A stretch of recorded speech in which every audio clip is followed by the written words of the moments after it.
Sobiam biar balik mana nang podcast farmasi alias Po Farma. Bahasa Indonesia dong kak. Oh iya, kita kan yang dengerin gak cuma orang Jawa Timuran aja nih. Betul nih. Iya.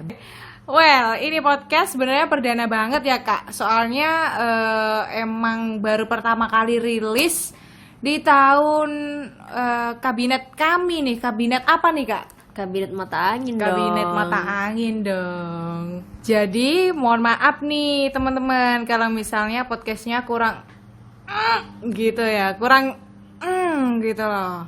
Mungkin kalian denger di YouTube kalau misalnya, aduh ini podcastnya bagus banget, terus ngelihat podcast kami kok cringe banget gitu ya. Mohon maaf, ini masih pertama kali gitu ya, Wak. Jadi agak takut gimana gitu. Ya udah, timbang kakian ngomong, ya udah kenalan dulu ya kali ya kak. Oke. Numpang maksus dulu nih. Kenalan dulu aja kali ya, Wak. Mungkin dari aku sendiri, Anissa Widya Maharani dan rekan saya. Saya Nabila Ivana. Oke, kami dari angkatan 18, angkatan genap ya, Kak. Jadi ini tahun Farma pertama guys, podcast farmasi di bawah naungan apa kak? Naungan Biro Kastrat. Nah, dan kali ini kita mau bahas apa nih kak? Nah, kita kali ini bakal bahas tentang agak berat dikit nih kak, tentang virus corona nih yang lagi marak-maraknya, yang bikin heboh dunia. Semuanya. Gimana tuh? Yuk nih kak, kita bahas, kita kenal lebih dalam dengan COVID-19. Yuhu. Nah, di awal tahun 2020, dunia digemparkan dengan adanya virus baru, yaitu adalah virus corona atau SARS-CoV-2, dan penyakitnya disebut COVID-19. Nah, jenis virus baru ini memiliki kemiripan dengan virus SARS dan MERS, namun analisis genetiknya menunjukkan serupa tapi tidak sama. Virus jenis baru ini sudah mengalami evolusi dan studi menunjukkan virus baru ini kemampuan penyebaran dan patogenisitasnya lebih rendah daripada SARS. Penyakit ini berasal dari Wuhan, Tiongkok, dan penyebaran COVID-19 ini terjadi sangat cepat dan meluas karena dapat menular melalui kontak dari manusia ke manusia. Jadi penyebaran COVID-19 ini emang cepet gitu ya kak, makanya penyakit ini sangat cepat. Penyakit ini bisa dipanggil sebagai pandemi gitu loh. Nah, ini adalah pendapat dari ahli kesehatan nih kak, yaitu bahwa COVID-19 dapat menular saat orang yang terinfeksi menyebarkan dari hidung, berbicara dan bernafas, serta sentuhan mata, hidung dan mulut dengan orang yang terinfeksi. Menurut ahli mikrobiologi dari University of Reading, Dr. Simon Clark, coronavirus dapat menyerang tubuh manusia sama dengan virus lainnya, yaitu dengan cara menyerang sistem kekebalan tubuh. Dan ngomong-ngomong soal pandemi nih kak, udah dengar kabar belum kalau misalnya WHO sudah menetapkan SARS-CoV-2 alias COVID-19 ini sebagai pandemi? Biasanya nih kalau misalnya WHO menginformasikan hal-hal seperti ini, biasanya sih udah parah nih kak. Nah, benar, WHO menyatakan bahwa hal ini muncul setelah kenaikan 13 kali lipat dalam jumlah kasus di luar Cina dalam 2 minggu terakhir, dan 3 kali lipat negara yang terkena dampak. Dan istilah pandemi ini bukanlah kata-kata yang digunakan secara sembrono nih kak. Ini adalah kata yang jika disalahgunakan dapat menyebabkan ketakutan yang gak masuk akal, yang mengarah pada penderitaan dan kematian yang tidak perlu. Virus ini sekarang telah ditemukan di lebih dari 100 negara dan menginfeksi sekitar 120.000 orang, serta dan parahnya menewaskan lebih dari 4.000 dari mereka. Gila, serem banget cuy.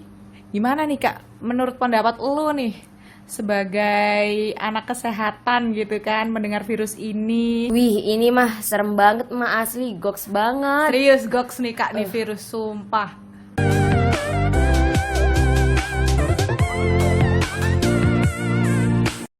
Nah, teman-teman, untuk membahas tentang COVID-19 ini, kita nggak sendirian nih, ada narasumber yang emang ahli dalam bidang-bidangnya. Nah, ada Pak Antonius Nugraha, SFAM MPH APT dari bagian FKK, dan Pak Amrun Hidayat SSIM Farm APT dari bagian biologi. Oke, baik Bapak, selamat pagi Pak, gimana nih kabarnya? Pagi semuanya. Bagaimana nih kabarnya Bapak hari ini? Sehat. Saya baru sembuh dari batuk pilek. Alhamdulillah saya sehat. Iya, Bukan agak gemuk aja sih. sama berarti Pak. Gak apa-apa Pak, sehat. Sehat. Oke, terima kasih Pak untuk meluangkan waktunya karena ini weekend ya Kak. Iya. Sudah meluangkan waktunya untuk kita tanya-tanyai dan Terima kasih aja udah mencepatin waktu di hari selain kuliah. iya.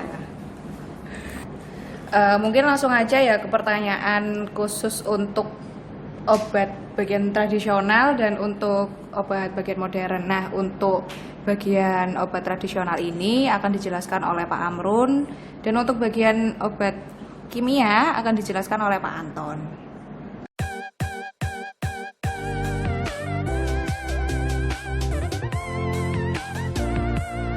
Ya, di sini kan muncul pertanyaan tentang coronavirus, tentang obat tradisional ya Pak. Pertanyaannya, bagaimana perkembangan obat tradisional untuk menanggulangi virus corona ini? Nah, oke, terima kasih pertanyaannya. Sebelumnya saya mau bertanya balik. Yang dimaksud obat tradisional ini obat tradisional kita atau obat tradisional secara apa? Secara global. Jadi kalau secara global itu dunia, termasuk TCM, termasuk Ayurveda, juga pengobatan tradisional kita seperti jamu dan lain sebagainya itu. Gimana? Mungkin bisa dijelaskan yang dari kita sendiri dulu aja Pak. Oke, yang Iya. pengobatan tradisional kita ya. Iya. Jadi ya alhamdulillah semenjak merebaknya virus corona ini ya, kita tentu melihat di media mainstream ya, berita-berita di televisi, juga di sosial media,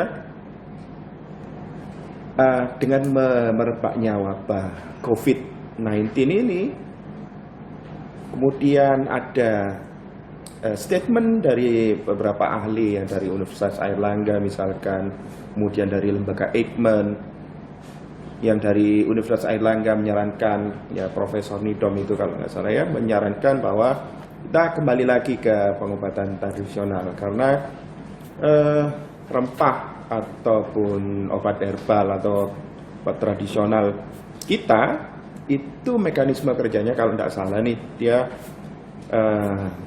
meredakan badai sitokin ya Pak Anton ya.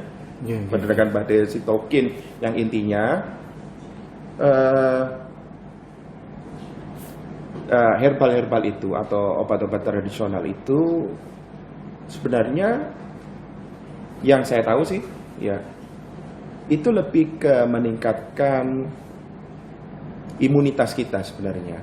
Nah, tapi karena statementnya itu datang dari seorang ahli, kemudian dari lembaga yang terpercaya, maka rakyat kita berbondong-bondong ya menggalakkan kembali penggunaan obat tradisional.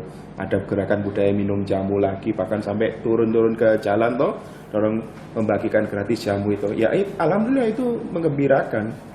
Dan dari sisi ekonomi, ya apa ini, bukan farmakoekonomi nih ya Pak Anton ya. Bukan farmakoekonomi nih, tapi apa ya? Ya, dari sisi ekonomi akhirnya industri herbal kita atau industri obat tradisional kita menggeliat. Jamu-jamu mulai bergairah kembali, nilai ekonominya makin meningkat. Terus maka konon katanya juga rempah-rempah juga mulai semakin sulit dicari gitu loh. Bukan sulit dicari tapi juga harganya mulai naik. Nah, everybody happy. Nah, ini ada peningkatan nilai ekonomis gitu. Dan ada ya gerakan yang masif gitu. Kita memang jamu atau pengobatan tradisional kita ini heritage kita ya. Jadi peninggalan nenek moyang kita, maka kita jadi bangga gitu loh. Di sela-sela musibah yang memilukan seperti ini, ada kebanggaan tersendiri bahwa pengobatan tradisional Indonesia bisa digunakan untuk menangkal itu, ya bahasa awamnya menangkal itu. Jadi kalau menurut saya ya, pengembangan obat tradisional sebenarnya perkembangannya tidak ada perkembangan yang signifikan. Ya, kalau yang dimaksud adalah riset, ya belum. Kalau boleh tahu nih, kandungan dari empon-empon yang kayak tradisional itu tadi tuh apa sih kok bisa sampai meningkatkan imunitas kita gitu? Mohon dijelaskan. Ya, empon-empon itu sebutan tradisional ya bahasa Jawa. Yang empon-empon itu sebenarnya yang maksud empon-empon itu tanaman suku Singiberacea.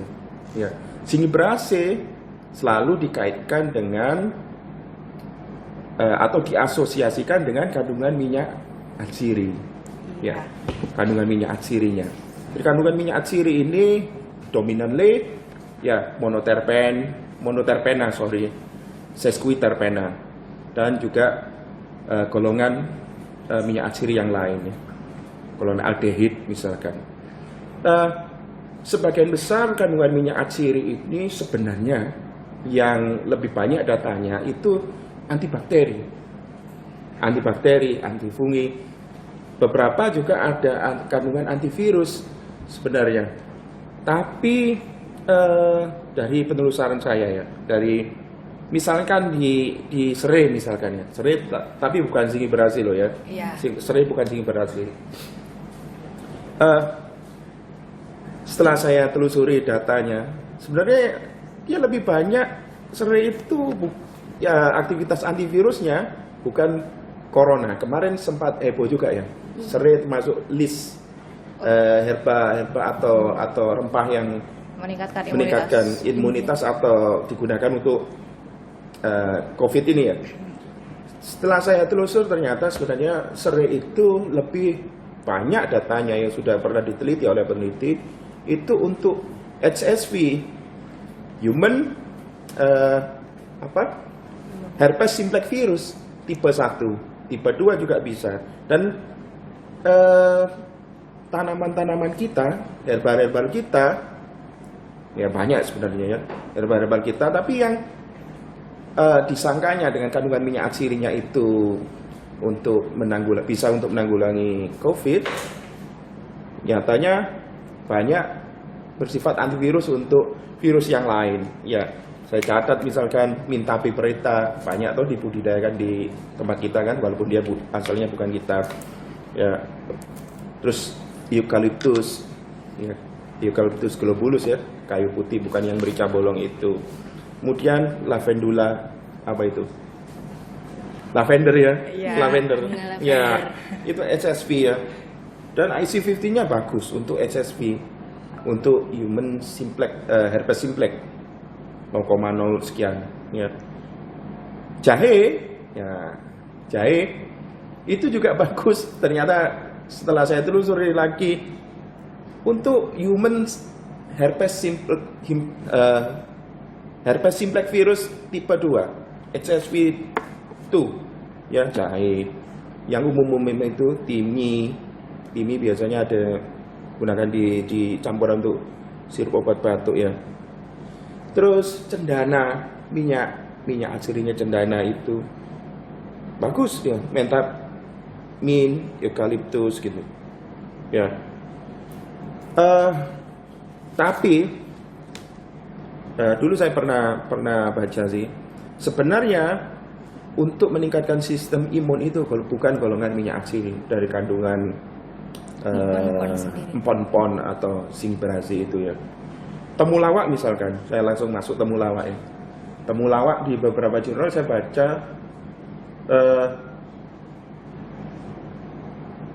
glikan, jadi gampangannya glikan itu bagian dari apa ya? Dari karbohidratnya ya.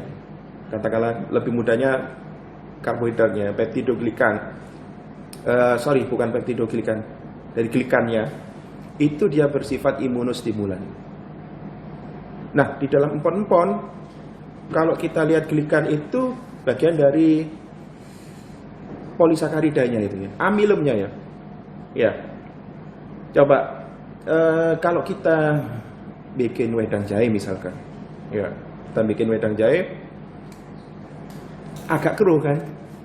Iya, warnanya keruh. Agak keruh kan? Iya. Ya. Minyak atsiri ada aromanya ya. Oh ini wedang jahe, oh ini temulawak. Minyak atsirinya dia terdispersi di dalam air atau air panas itu. Tidak larut ya, terdispersi. Nah, glikannya itu selain sebagai dispersing agent, ternyata dia bersifat imunomodulator. Padahal di setiap singiberasi, di setiap empon-empon itu ada amilumnya kan, yang di sana ada glikannya, senyawa glikannya ya, jahe misalkan. Ya, memang kalau dari sudut pandang fitokimia nggak akan larut minyak atsiri dalam air, tapi glikan itu tadi membantu sebagai dispersing agent. Dan memang kalau Anda lihat di farmakope, nggak perlu kita bagaimana melakukan minyak atsiri dalam air, nggak perlu. Aqua aromatica itu campuran minyak atsiri 1 bagian dalam 1000 bagian air. Itu digocok saja. Kalau menurut farmakope jadi aqua aromatica. Contohnya air mawar yang Anda pakai untuk kosmetik itu, ngelap wajah itu. Iya. Ya itu sih. Ya. Terus kalau sempat disinggung lagi propolis atau madu ya sebenarnya. Ya. Madu atau propolis itu dia asalnya dari nektar ya, nektar yang diambil oleh lebah, kemudian di metabolisme oleh lebah, dikeluarkan dalam bentuk madu, dan propolis itu bagian dari madu ya. Nektar itu secara gampang sari bunga ya. Nah, padahal di dalam bunga itu banyak kandungan flavonoid. Ya. Jadi kandungan utama propolis sebenarnya polifenol atau flavonoid ya, flavonoid itu. Nah, kalau kita berbicara flavonoid seakan-akan kita berbicara obat dewa gitu. Banyak sekali bioaktivitasnya, walaupun perlu lagi ya Pak Anton ya, perlu diverifikasi lagi apakah sebenarnya flavonoid mana sih yang sudah jadi obat. Kayaknya belum ada ya. jadi ya itu kalau flavonoid sendirian itu kita belum tahu bagaimana aktivitasnya atau apakah sudah jadi obat ya. Banyak aktivitasnya, antibakteri, imunomodulator, juga ada sekumpulan flavonoid, terus juga antivirus ya. Pokoknya macam-macam lah bioaktivitasnya. Jadi kandungan flavonoidnya itu. Ya. Jadi ya empon-empon ya bagus, tapi apakah dia untuk terapi COVID-19 langsung begitu, saya nggak sependapat. Jadi penggunaannya itu lebih ke, bagi saya sih, imunomodulator. Di samping banyak minyak atsiri ya, menghilangkan kembung, pokoknya membuat tubuh kita jadi lebih fit dan lebih enak. Mencegah ya. Iya, mencegah. Jadi lebih ke mencegah. Oke, berarti untuk obat-obatan tradisional seperti empon-empon ini fungsinya dia itu lebih untuk meningkatkan sistem imun ya Pak? Ya, meningkatkan sistem imun. Oke, kan kalau misalnya obat modern itu dikonsumsi secara berlebihan itu biasanya menimbulkan efek toksik. Ya. Nah, apakah ketika kita mengonsumsi seperti empon-empon tersebut itu juga bakal jadi toksik kalau misalnya kita mengonsumsi tiap hari seperti itu? Mungkin bisa dijelaskan. Ya. Kalau orang normal, dari orang yang sehat saja tanpa ada gangguan, apakah itu gangguan ginjal, apakah itu gangguan hepar ya, metabolisme heparnya, saya rasa tidak ada masalah. Kenapa? Balik lagi ke filosofinya ya. Kita berbicara farmakoterapi vs fitoterapi. Farmakoterapi jelas ya, single compound, western medicine, lagi dia itu reduksionisme gitu ya kalau secara filosofi. Nah, penggunaan herbal itu holistik katanya ya, holistik menyeluruh. Terus selalu diingat bahwa kandungan senyawa aktif dalam herbal, apalagi kalau masih bentuk aslinya ya herbal atau simplicia, sangat kecil jika dibandingkan dengan Obat kimia. ya dengan ekstrak dulu, setelah itu fraksi. Ya, obat kimia itu sebagian besar ya isolat. Nah, jadi mengapa pengobatan tradisional itu cenderung aman? Karena dia kadarnya kecil dan untuk menimbulkan efek dia itu nggak langsung. Butuh apa itu Pak Anton? Untuk meningkatkan dosis itu butuh apa? Loading dose atau maintenance dose? Loading dose-nya itu nggak spontan nggak kayak obat modern atau obat konvensional itu ya. Loading dose-nya ya. Hingga banyak mengatakan obat tradisional itu aman ya karena itu salah satunya. Ya. Tadi kan sempat disinggung kalau ada obat tradisional dari internasional. Mungkin yang udah dipakai di Cina sana ya Pak, yang asalnya COVID-19 ini. Nah, mungkin Bapak bisa menjelaskan apa isinya, mungkin kalau enggak obatnya juga yang Ya. dari internasional. Saya sempat browsing gitu ya. Dan kalau Anda mau jeli, ketika Anda masukkan keywords gitu ya, herbal medicine, terus COVID atau coronavirus, sebagian besar artikelnya itu baru semua, recent semua ya, 2020, paling lama 2019, dan kayaknya digratiskan semua gitu. Hampir semuanya digratiskan. Jadi mudah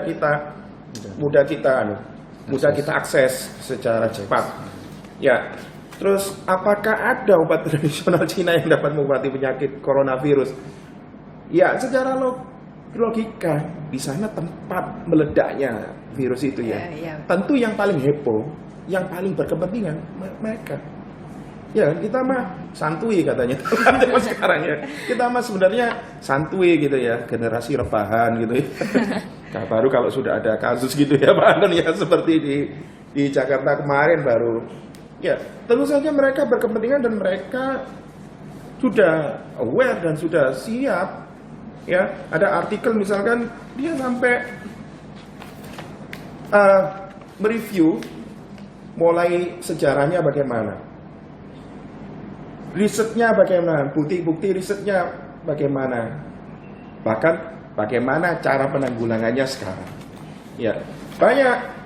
Kalau kita bicara Cina, ya obat tradisional Cina berarti kita berbicara poli herbal. Nah, kalau Pak Anton ini umum dia tahu polifarmasi, di obat dikumpulkan untuk terapi tertentu ya, single compound. Nah, kalau poli herbal sendiri sudah isinya bermacam senyawa dicampur dengan herbal lain, jadikan ramuan persis ya. Obat tradisional kita juga begitu. Nah, banyak formulanya di Cina. Ya, dari artikel yang saya baca itu banyak sekali tanamannya. Tapi yang menarik bagi saya adalah kalau tanaman itu dijumpai di Indonesia, nah kita bisa tuh. Ya. Kalau tanamannya hanya tumbuh di Cina dan diperdagangkan di Cina saja, buat apa? Iya, nggak bisa dipakai di sini, nggak ditemukan. Di sini, ya. Buat apa kita hanya bisa melongo dan membaca? Paling-paling kita hanya bisa melongo sambil manggut-manggut begitu ya. Nah, nih beberapa sudah saya sebutkan tadi ya, yang herba mente, ya menta piperita ini. Oleh mentapip kalau mahasiswa farmasi semester awal-awal. Iya, herba mente, tapi herbanya ya. Terus saja dengan campuran. Ya. Kemudian Phlox chrysanthemi. Apa itu? Teh krisan itu. Phlox kan bunga ya, bunga krisan ya. Nah, Anda main-main ke mana? GM, Golden Market. Oh ya. Di bagian minuman, teh krisan banyak. Wah, sangat mudah ditemukan ya Pak di Indonesia. Iya, Phlox chrysanthemi atau teh krisan. Ya itu masuk dia ternyata. Ya, saya ingat teh krisan kaya akan flavonoid juga ya. Terus misalkan ya ini juga di dalam anunya mereka ya, formulanya mereka ditemukan juga crystal sugar. Apa itu? gula batu Gula ya. batu, Iya, gula batu, gula kristal juga ya. Terus radikalisasi, apa itu? Pernah dengar? Pernah. Kapan? Sekarang ya. Waktu praktikum, Pak. Iya, radikalisasi. Ya, artinya radikalisasi itu ada kan di Indonesia kan ya? Dan itu termasuk salah satu yang aktivitas antivirusnya itu lumayan ya, bisa diandalkan. Saya lihat glisirisin di 2 jurnal kalau tidak salah ya. Ya itu komponennya succus liquorite ya. Radikalisasi jadi succus liquorite. Succus liquorite apa itu? Yang ada Dipakai di obat batuk. obat batuk hitam. Ya ini menarik ini, akhirnya saya juga baru tahu loh, ternyata glisirisin masuk listnya mereka ya di pengobatan tradisional Cina. Maksudnya listnya mereka itu tentunya banyak listnya ya, saya nggak akan menyebutkan satu-satu juga, bagi saya kurang begitu menarik ya karena alasan itu tadi. Tapi yang ini, oh ini ada namanya di tempat kita, bahkan kita jumlahi sehari-hari lah, ini yang menarik gitu loh. Kayaknya mudah-mudahan kayaknya saya GR ini. Jangan-jangan yang GR saya sendiri di satu Indonesia ini. Loh, obat batuk hitam masuk listnya herbalnya Cina yang untuk COVID-19. Murah kan OPH kan? Iya. Jangan-jangan setelah kita sampaikan di pers ini jadi mahal nanti obat batuk ini. Iya. Ya, glisirisin. Nah, luar biasa. Ya, walaupun ada tanaman lain yang lebih poten ya. Terus juga kalau dari, ya mohon maaf ini Pak Anton, ini dari obat ya, itu kloroquine. Ya kloroquine itu obat anti malaria ya. Jadi obat dulunya memang dari pengobatan tradisional ya. Terus juga artemisin ya, Artemisia annua, dari Artemisia annua ya, obat-obat anti malaria. Ya, jadi digunakan untuk COVID-19. Iya, tapi yang saya sungguh terkejut itu ya glisirisin itu. Oh, ini berarti ya di praktikum farmakok akan dipakai terus ini glisirisin, dan dengan narasi baru ini Pak. Bahkan kalau di farmasi juga, di preskripsi juga membuat Pak obat Iya, batuk hitam. iya, tapi sukusnya sudah jadi kan ya. Iya. Udah jadi. Sukus liquorite-nya itu kan ya. Tuh. Ya. Jadi itu sih saya nggak bisa cerita banyak tentang TCM ya, traditional Chinese medicine, tapi saya bilang itu aja, yang penting tanamannya ada di Indonesia dan syukur-syukur sediaannya ada di Indonesia.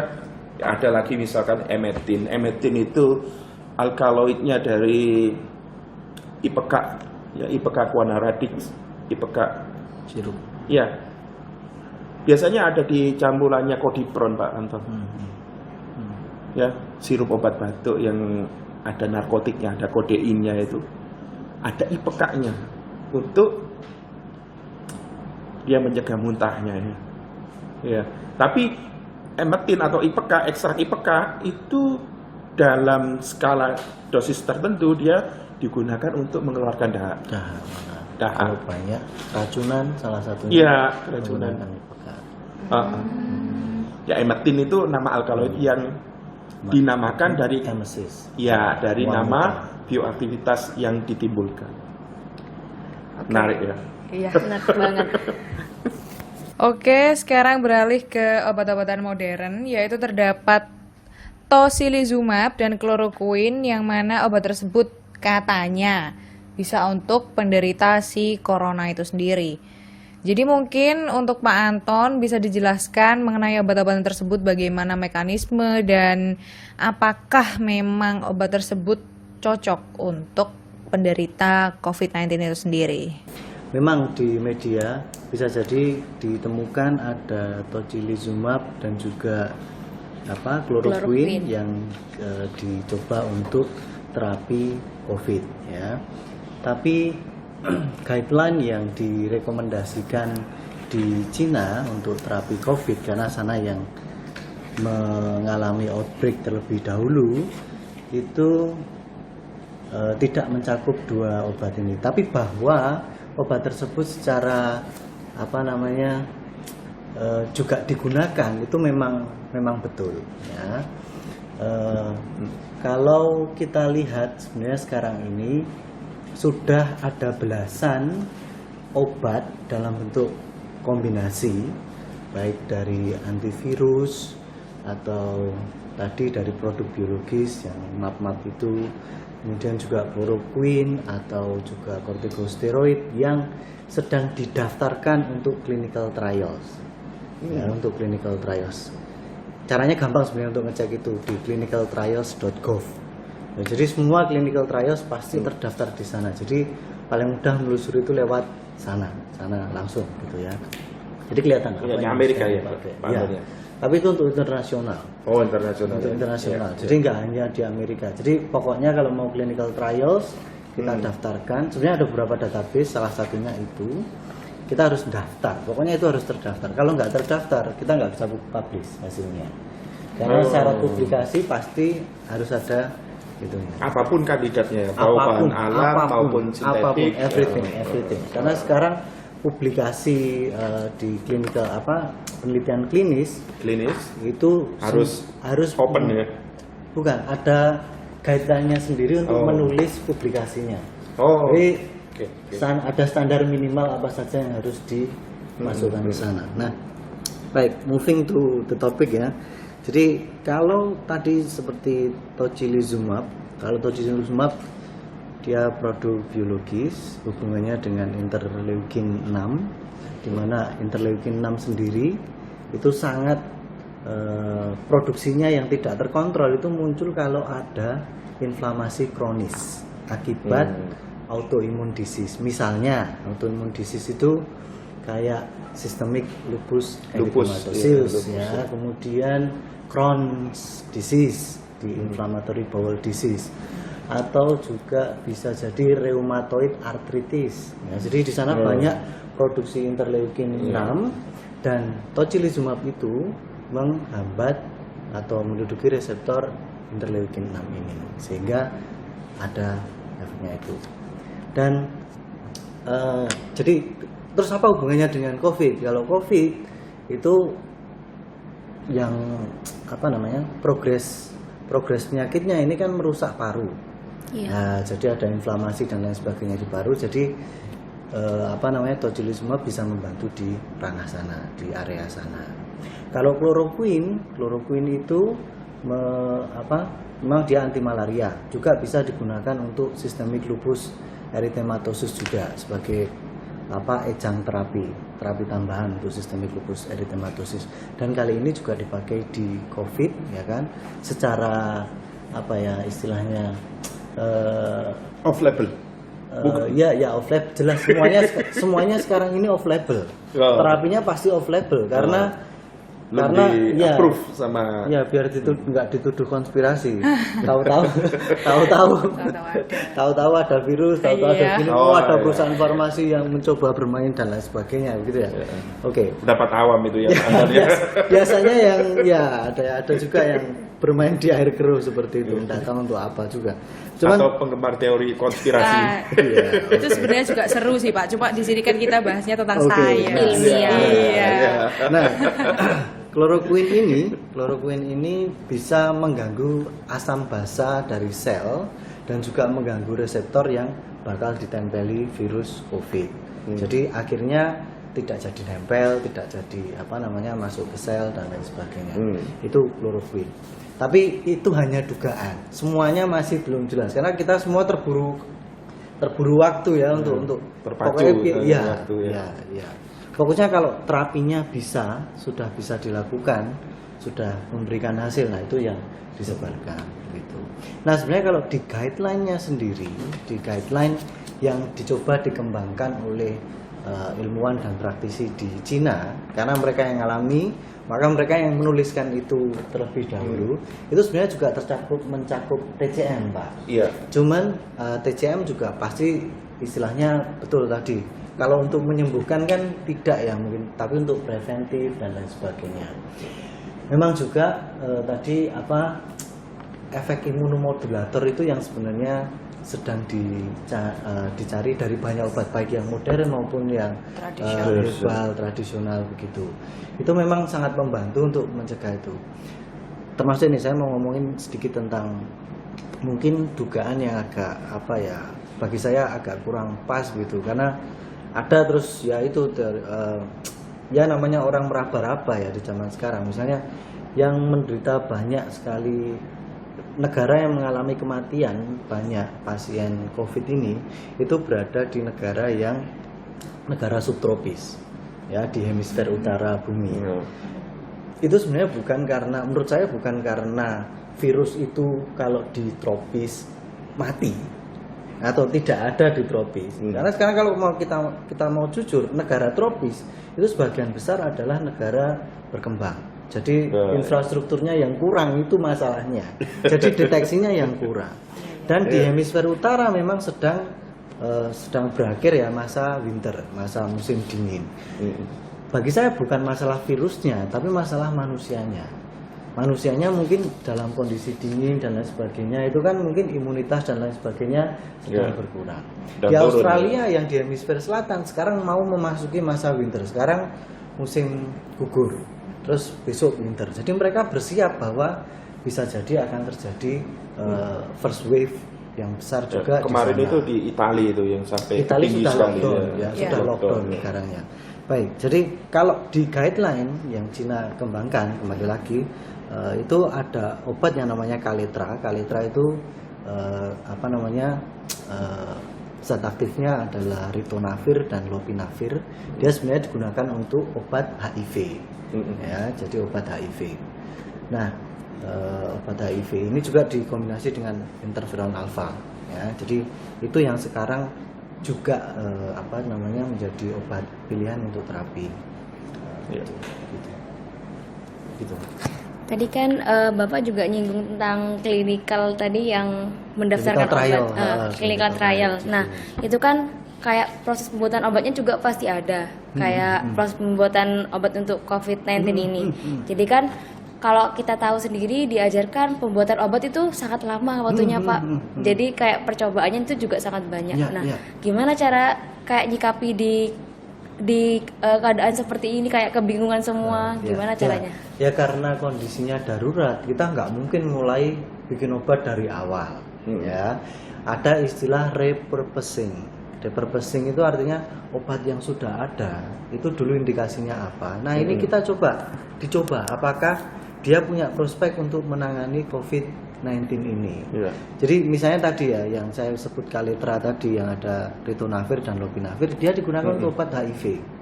Ya, karena dia bisa berfungsi di HIV, ada kerja dia menghambat protein yang ada di HIV, maka dia diduga bisa juga digunakan untuk ini. Dan ternyata memang itu sukses gitu. Tapi kan kita butuh clinical trials. Sekarang kan semuanya off label ini. Karena ya itu tadi nggak ada konspirasi yang tahu-tahu ada obatnya. Jadinya agak kayak repurposing ya istilahnya Pak Anton. Jadinya ya kenapa ini nggak dicoba-coba? Toh itu kita tahu COVID itu RNA virus.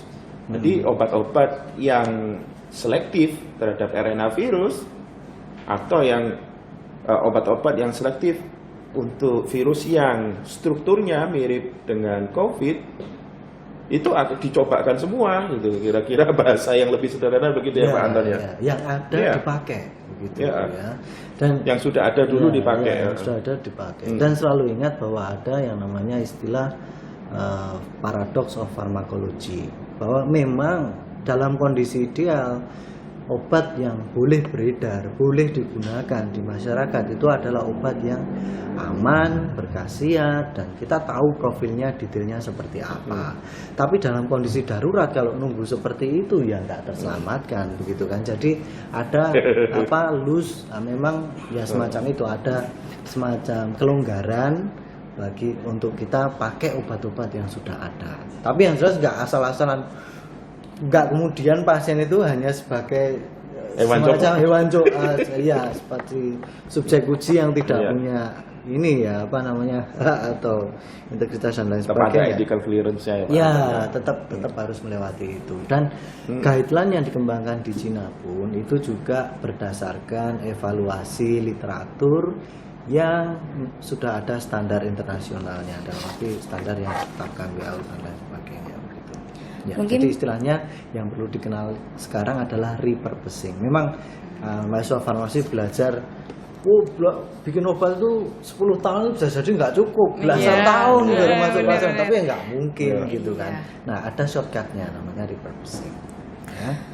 Mungkin sekarang juga mungkin pasien-pasien coronavirus ini juga memakai obat-obat yang ada untuk terapi suportif juga ya Pak. Betul, terapi suportif juga perlu dilakukan. Kalau demam ya jangan dibiarkan, karena walaupun kita misalnya sekarang demam tapi bukan terinfeksi corona, otomatis sistem imun kita kan Akan menurun. turun. Ya, jadi ya kita harus tetap gimana caranya agar tetap fit itu aja untuk pencegahan sambil cuci tangan.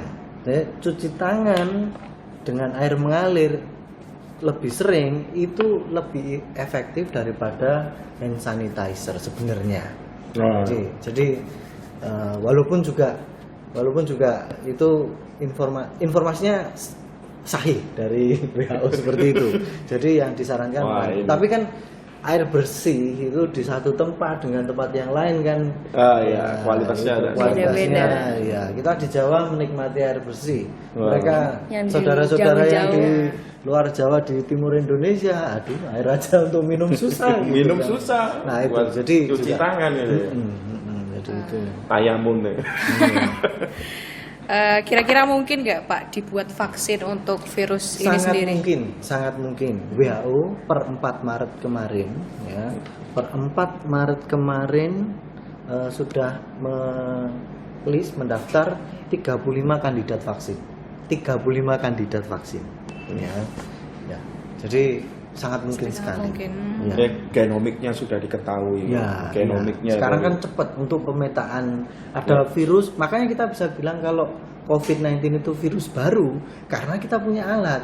Bukan di Indonesia, mungkin di Indonesia jarang ya, tapi Iya. di negara-negara maju itu mereka punya alat untuk itu. Nah, kemarin kayak di Australia, di mereka aja bersaing antar universitas, Queensland sama di Melbourne atau Monash begitu ya, sama-sama mau mengembangkan vaksin yang baru. Iya. Ya. Jadi ada 35 around the world. Ya. Nah, teman-teman, gimana penjelasan dari bapak-bapak dosen kami ini? Jadi bapak dosen kami ini emang ahli ya dalam obat-obatan kimia dan tradisional itu sendiri, sehingga mungkin pertanyaan-pertanyaan kalian yang kalian tanyakan di Q&A box Instagram BEM FFUNED sudah terjawabkan, semoga. Dan untuk pertanyaan yang belum dijawab akan dibacakan di atau khusus Q&A box Instagram nanti.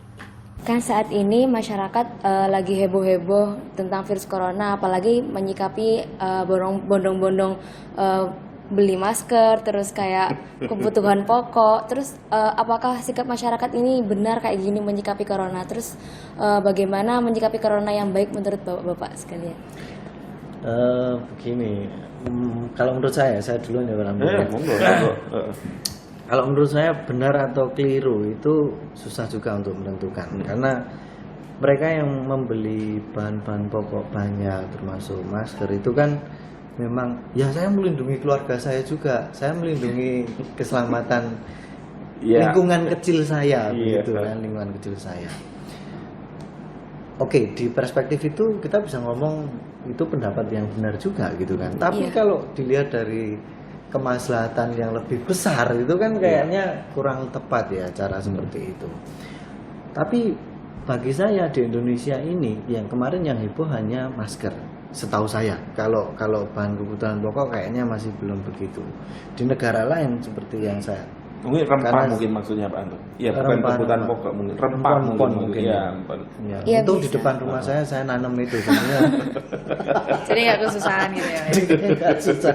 Nggak, di negara lain kayak di Australia, karena saya habis dari Australia, jadi berita di media sosial saya itu masih Australia begitu. Di sana lebih ngeri lagi karena di banyak supermarket mereka itu banyak rak-rak yang kosong.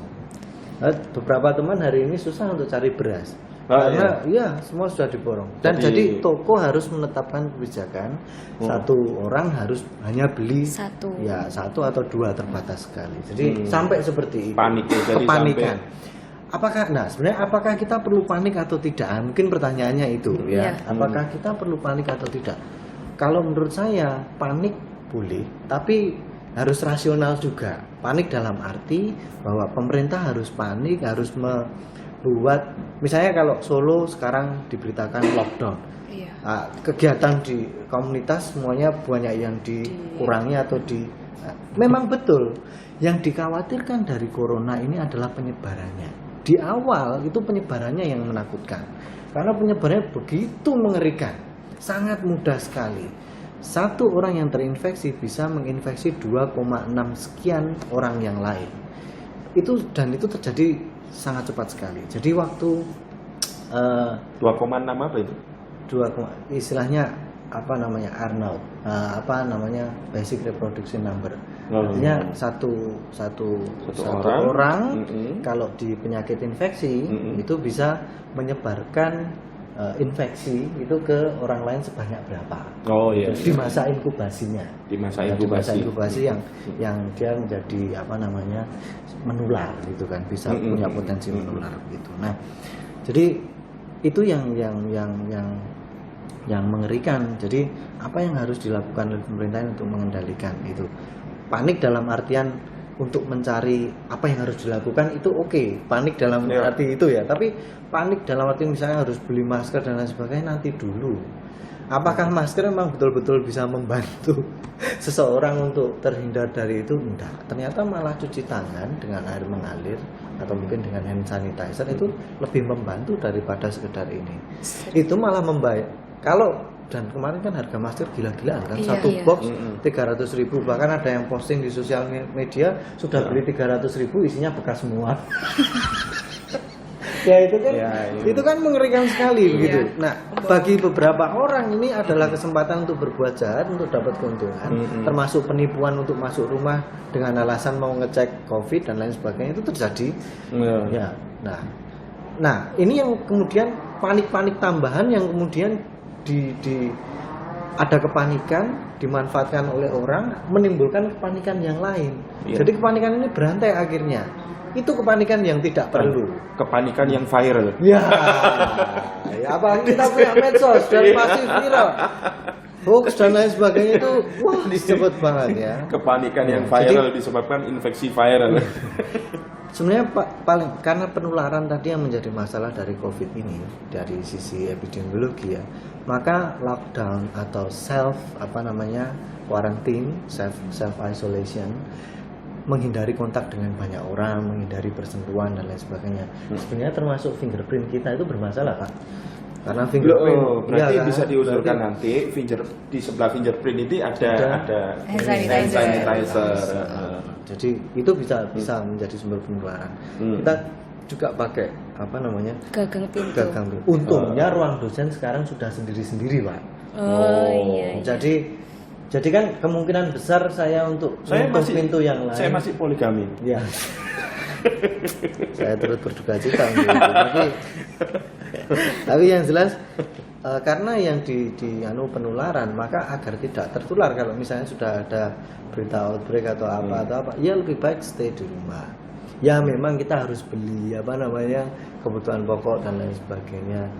Tapi ya tidak harus belinya seperti seolah-olah besok ya enggak, seolah-olah besok itu World War III ya, atau perang dunia atau perang nuklir harusnya ya.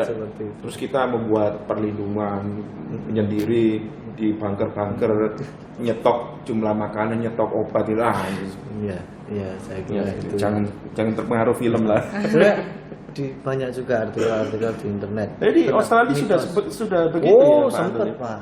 Tapi menurut saya, Jadi punya bunker atau Oh, apa? enggak. Bukan bunker ya, apa? Oh, kalau Ruang basement ya, di bawah sana tanah kan, ya. di sana itu rumah kan besar-besar Pak. Besar, Jadinya ada basementnya. garasi mau ditumpui barang-barang kayak gitu juga Oh, cukup iya, karena iya. besar memang ininya. Cuman ya di sana sempat ada muncul kepanikan itu.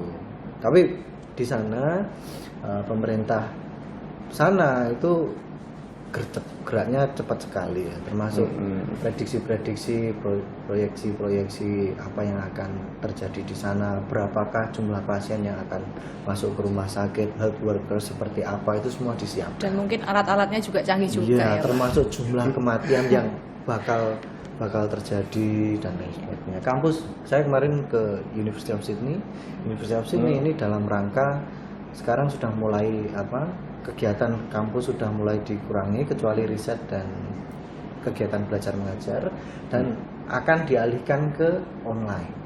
Sama seperti yang dilakukan dengan UI. Iya. UGM sekarang Iya, sudah mulai. juga. Karena Kalau- menghindari kontak ya. Oh, ya. Kalau UNED kira-kira gitu gak, Pak? Kurang tahu tapi ya, Itu Ya, menyenangkan semoga. sebenarnya bagi Ya, kedua belah bagi- pihak. Iya. Cuman kita Bagaimana? berpura-pura saja, berpura-pura tidak senang gitu ya, berpura-pura menyayangkan gitu ya. Tapi sebenarnya seneng banget ya, Pak ya. Ya, yang nggak Kalau bisa Pak di online kan nggak itu. pengaruh sekolah. Tapi saya sudah jaga praktikum, Pak. Oh gitu. Iya, sudah 2 semester ini. Iya. Ngomong-ngomong soal hand sanitizer nih Pak, kan ada dari WHO sendiri itu kayak membuat sendiri alias DIY untuk Iya, hand iya, sanitizer yang itu. udah diikuti banyak orang juga. Lah itu apakah yang mereka buat itu benar-benar bisa membunuh kuman seperti yang dikeluarkan Oke, oleh oke, pabrikan oke, kayak oke. gitu? Sebenarnya kalau membunuh jelas enggak. Ya, Iya. kalau membunuh cuman ya untuk apa ya melemahkan dan lain sebagainya. Dan masalahnya musuh kita itu sebenarnya virus bukan kuman atau yang biasa diistilahkan Tapi tadi bakteri ya, ya. Pak Anton, tadi efektif kan Hand sanitizer. etanol 70% itu efektif ya. Iya, bisa. Nah, Ya. jadi kalau beberapa yang di kemarin yang sempat saya tonton di berita itu, di beritanya itu anak SMK menemukan hand sanitizer. Ya biasa ya berita yang menemukan gitu ya. Menemukan di supermarket gitu. Bisa juga itu. Ternyata setelah saya terkejut ya, menemukan persis seperti bimbingan saya dulu, mahasiswa farmasi menemukan skin whitening ya, itu memang bahasa berita yang nggak benar gitu ya. Ternyata SMK itu yang menemukan dalam tanda kutip itu hand sanitizer itu ya mereka bikin gitu loh. Dan SMK-nya ternyata SMK farmasi. Oh ya sudah, tidak apa-apa, berarti SMF itu loh ya. Ya, jadi SMK farmasi. Nah, itu masih mending ya kalau SMK-nya farmasi. Akhirnya saya ya sudah. Ya. Dan memang ya bahan dasarnya tetap etanol, ya, kemudian gliserin. Ya, seperti ada juga yang ya dosen di UNER itu ya, kita bisa nyontohkan bikin hand sanitizer sendiri. Ya, bahannya yaitu etanol 70%, kemudian gliserin. Jangan lupa ada pelembabnya yakni aloe vera ya, aloe vera. Jadi gliserin sendiri pun sebenarnya bisa untuk melembabkan ya kalau dia diformulasi sebagai gel gitu ya. Tapi ada juga yang hand sanitizer-nya model semprot gitu ya. Pokoknya kita yakin ya, mahasiswa farmasi, kita yakin di situ kadar etanolnya 70%, ya safe aja kalau menurut saya sebenarnya Pak. Yang penting ya kalau sifatnya etanol 70% sendiri itu kan bukan dehidrasi. Ya, bikin dehidrasi ya. Makanya di formulanya itu selalu kita tambahkan humectan ya kalau nggak salah ya, untuk supaya kulit tidak kering. Nah, itu orang-orang farmasit ini mestinya yang lebihan ya. Tapi secara umum, secara general itu isinya ya aloe vera, kalau yang tradisional itu aloe vera, gliserin sama etanol 70%. Ya kalau mau kasih aroma ya monggo, aroma permen misalnya. Tutti frutti itu monggo. Tapi efektif, senyampang ya Etanol 70%-nya. Yang aktif itu etanol 70%-nya kok. Ya sebagai apa? Antiseptik apa sanitizer apa? Disinfektan. Ya. Disinfektan Iya. itu aktivitasnya. Terus menurut pendapat bapak-bapak ini kan ada pasien-pasien yang udah sembuh dari virus corona ini. Terus menurut pendapat bapak, apa pasien-pasien yang udah recover ini masih butuh diminumin obat atau minum obat atau mendapat treatment? Ya. Saya kira kalau treatment utama enggak ya, jelas enggak. Kalau semua kemudian minum obat itu nanti akan ada shortage juga tentang, maksudnya akan ada kelangkaan obat juga kalau yang sudah sembuh pun tetap minum. Tapi Iya. pengobatan simptomatis saya kira perlu kalau simptom muncul kembali dan lain sebagainya. Panas. Kita sampai sekarang masih belum ada laporan apakah ada yang terinfeksi ulang lagi. Yang sudah sembuh terinfeksi ulang lagi. Nah, itu belum masuk berita. Kalau itu masuk berita, ngeri lagi. Yang Lebih banyak ngeri. itu Lebih ngeri lagi. yang banyak itu terinfeksi, ada yang meninggal, ada yang sembuh. Yang meninggal atau sembuh. Tapi Itu sebenarnya aja. mortality rate-nya kecil sekali ya. Dibanding DBD ya. Ya dibanding DBD, DBD bahkan ya. dibanding TB ya. DBD. Kayak kalau DBD sama-sama virus, Virusnya kalau TB ya. bakteri. Tapi yang jelas sebenarnya mortality rate-nya itu kecil sekali dan itu pun terfokus pada kelompok tertentu, misalnya lansia seperti itu. Nah, permasalahannya adalah dunia ini mengalami aging population. Jadi populasi yang menua di dunia ini itu besar sekali, termasuk di negara maju. Jepang, makanya banyak korban di Jepang. Salah satunya karena itu, bukan karena dia winter Ya, di ya, virusnya enggak Ya. aktif di dingin, bukan itu, tapi Paling- karena di sana aging populasinya besar Ya. sekali. Itali Lebih banyak ya, manulanya. manulanya. Jadinya kenapa kok kemudian korbannya banyak ya karena itu. Kemarin first death di first fatality yang di Bali ya, first fatality yang di Bali kan imported cases ya, imported case juga lansia. Ya, jadi Yang meninggal di Indonesia lansia ya. lansia yang di Bali kemarin Mbak yang diberitakan. WNA. Ya. Iya. WNA juga. Jadi itu yang sebenarnya ada beberapa faktor yang kenapa kok angkanya besar, itu salah satunya karena lansia. Sebenarnya kalau kita bisa menjaga kesehatan secara umum ya, basic, that's modal besar, itu modal besar untuk aman ya. Berarti untuk kematian dari COVID-19 ini sendiri nggak serta-merta hanya dari virus itu aja ya Pak? Kayak Ya, misalnya ya, ada ya. sistem kekebalan tubuh kita, Betul. faktor usia. Selalu ada tiga hal yang perlu diperhatikan. Dari agennya sendiri yang menyebabkan infeksi, ya, entah itu virus, bakteri dan lain sebagainya. Hostnya kita yang pejamunya ya, yang terinfeksi, dan environment. Kalau sekarang mungkin tambah satu lagi, sosial, dukungan sosial dan lain sebagainya ya, termasuk infrastruktur dan lain sebagainya. Wah, ini infrastruktur ini menarik ini. Bicara infrastruktur ini ya. Tapi ya memang saya nambahin dari pendapatnya Pak Antoni. Memang nggak perlu sebenarnya kepanikan itu ya Pak Antoni ya. Dan Betul. kepanikan itu menimbulkan kelangkaan Banyak hal. alkes itu ya. Masker juga mungkin kelangkaan bahan kimikalia ya. Alkohol 70% sempat langka juga. Langka. Ya, itu kan hal-hal yang seharusnya nggak perlu terjadi kalau kita nggak panik ya. Dan ada yang lebih berhak sebenarnya ya. Ya. Yang lebih berhak itu mereka yang Sakit. iya yang kerjanya memang beresiko tinggi. Iya, di rumah sakit. Iya, probabilitas kontak dengan pasien-pasien yang terinfeksi virus itu tinggi. Iya. Kan lucu kalau Oh, misalnya kontraproduktif kalau misalnya kelangkaan itu karena perilaku masyarakat yang berubah seketika, yang karena panik itu, kemudian institusi kesehatan, fasilitas pelayanan kesehatan kemudian Ya. mengalami kelangkaan Itu juga kan untuk ya, mendapatkan miris stok kan ya, ini dan itu, kemudian mereka sendiri yang sakit. Iya. Ya, kemudian dari antara kan terus sopo sing arep marekke gitu kan. Iya. Jadi akhirnya malah jadi apa ya, Kak, self suicide gitu kan ya. Jadi Mau egois, ya. akhirnya lah bayangkan misalkan kalau dokter, perawat, juga mungkin farmasis yang ada di rumah sakit nggak kebagian masker nih bahasa lucunya. Iya. Terus mereka sakit, mau merawat dirinya sendiri minum jamu terus gitu. Iya. Saya kok nggak yakin. Iya.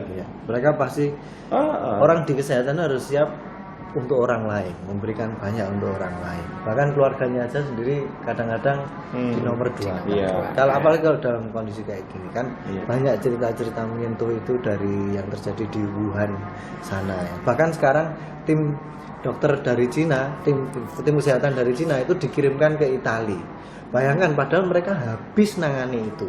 Mereka sekarang dikirim ke Italia Dan untuk ada membantu sukarelawan. Italia. Ada Ada sukarelawannya. sukarelawannya. Keluarganya piye? Ya wis ning omah ditinggal. Itu yang makanya mereka juga butuh kita perhatikan juga sebagai orang awam. Saya bukan praktisi ya soalnya. Ya saya di kesehatan saya bukan praktisi jadi ya.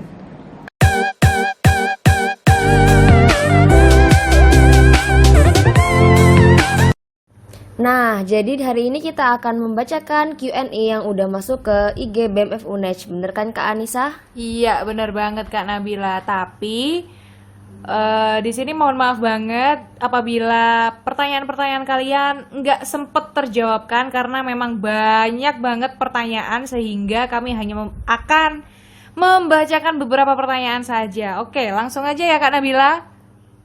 Orang yang meninggal positif corona sebaiknya dikubur atau dibakar untuk mencegah ke individu lain. Iya.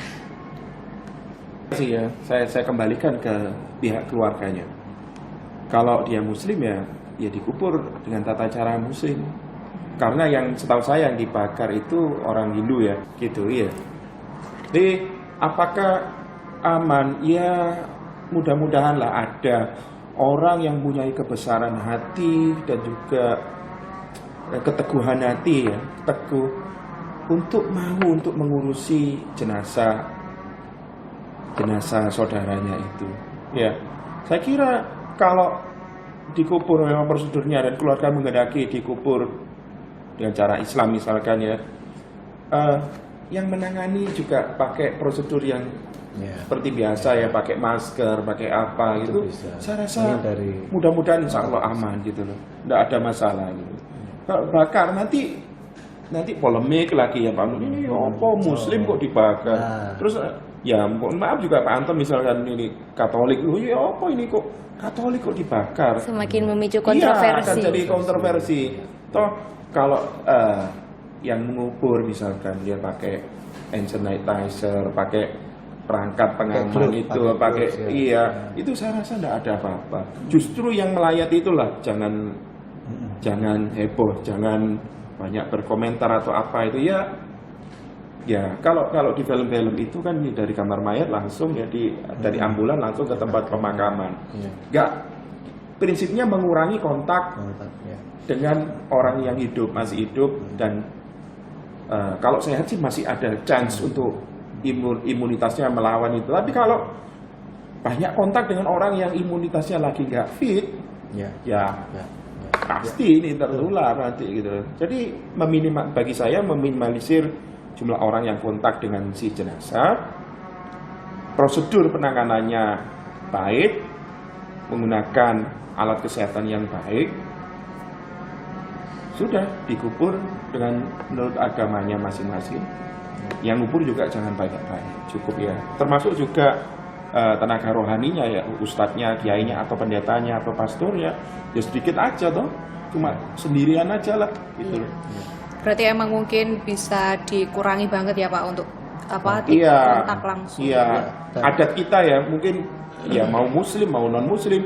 Sebenarnya kalau mengiringi kepergian jenazah itu kan satu kampung gitu ya, itu dikurangi lah.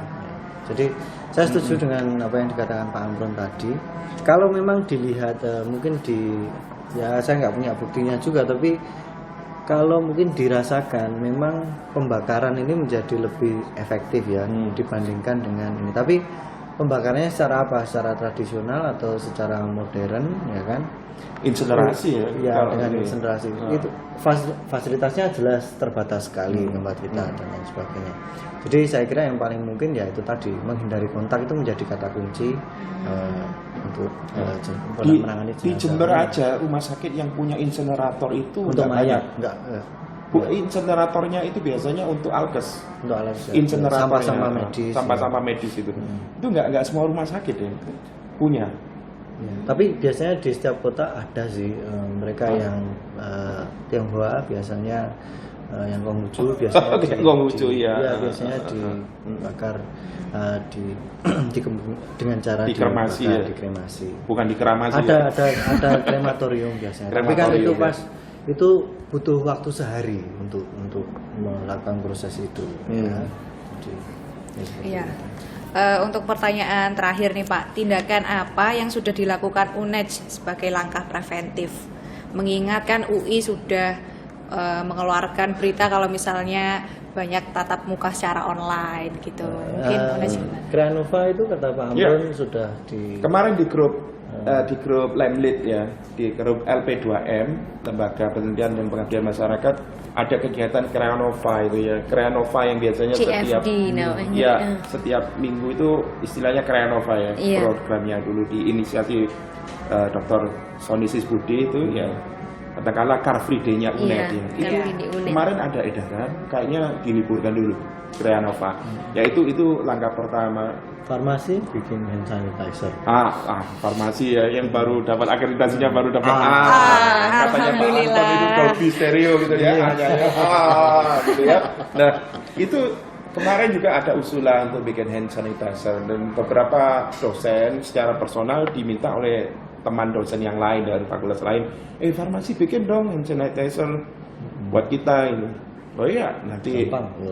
ya Gampang nanti banget ya. mungkin ada policy nanti dari dekan, mungkin untuk ya entah kita ada usulan juga dari dosen-dosen kemarin. Nanti di W itu kita bagikan sambil bawa spanduk akreditasi A.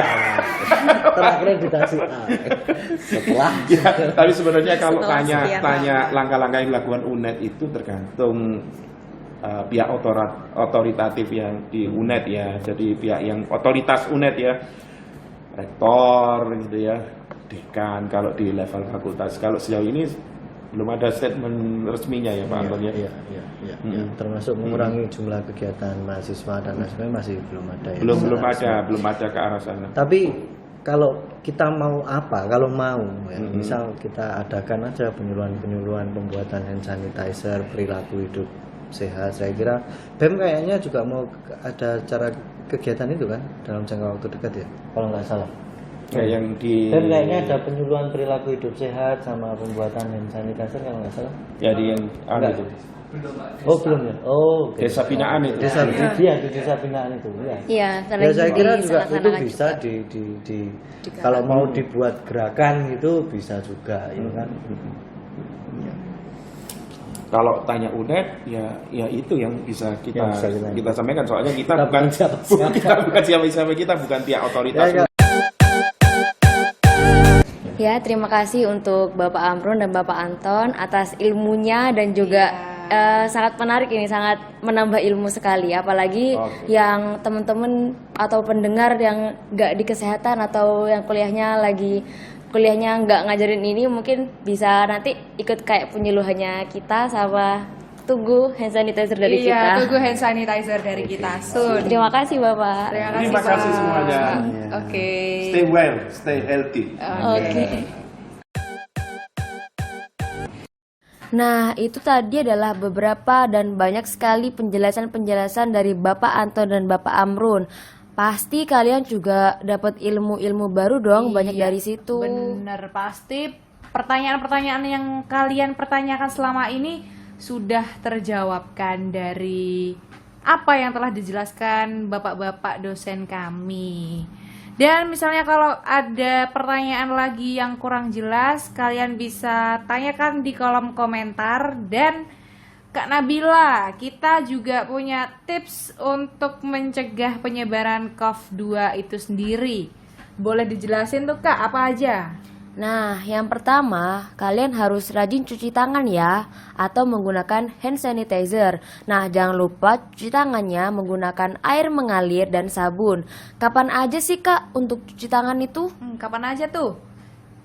Nah, setelah keluar dari toilet, memegang uang alias bertransaksi setelah berada di ruang publik seperti kantor, mal, dan sekolah sebelum menyentuh makanan dan sebelum menyentuh wajah. Selanjutnya apa tuh Kak? Iya, bener banget. Jadi ya, selain kita juga mencuci tangan kita, pastikan barang-barang yang emang tiap hari kita pegang seperti handphone, terus uang nih ya, misalnya kalau kita habis bertransaksi itu ya sebisa mungkin dibersihkan, karena ya percuma kalau misalnya kita cuci tangan bersih memakai aturan yang ya yang seperti praktikum itu loh.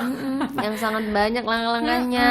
Tapi kalau misalnya apa yang kita pegang nggak steril juga nggak ya Sama aja. ya mungkin nggak steril banget, cuma ya bersih lah guys. Oke, yang kedua itu ketika badan kita kurang sehat seperti pilek, demam, flu, dan meriang gitu ya ibaratnya, kita bisa izin untuk tidak melakukan aktivitas di luar ruangan dahulu, dan jangan lupa minum vitamin, makan makanan yang sehat dan bergizi. Terus apalagi tuh Kak? Minum susu, terus sediaan stok masker kalau lagi udah flu, pakai maskernya Betul, dong. dan istirahat yang cukup. Dan untuk mahasiswa yang hobi-hobi nongkrong nih, Kayak lu. harusnya kalian udah mengurangi hal itu Kak. Kenapa tuh Kak? Karena ketika kita begadang ya biasanya sistem imun itu akan melemah. Kalau sistem imun kita melemah, virus akan mudah masuk ke dalam tubuh kita sehingga kita enggak sehat lagi. Nah, dari pemerintah dan universitas juga udah memerintahkan kita untuk belajar sendiri di rumah dan salah, maksud saya universitas lain nih Kak, untuk belajar di rumah kan, jadi untuk mengurangi aktivitas yang banyak orangnya. Jadi sebisa mungkin untuk kontak bersama orang banyak itu sebisa mungkin dihindari sih, karena emang rawan banget ya, Wak. Baik. Sekarang sudah ada di penghujung acara. Mungkin bisa diakhiri di sini untuk podcast mengenai virus corona ini. Semoga info-info yang telah kami sajikan bermanfaat dan menjawab semua pertanyaan dari kalian, Dan semoga bermanfaat, dan tunggu kita di podcast selanjutnya. Wassalamualaikum Warahmatullahi wabarakatuh.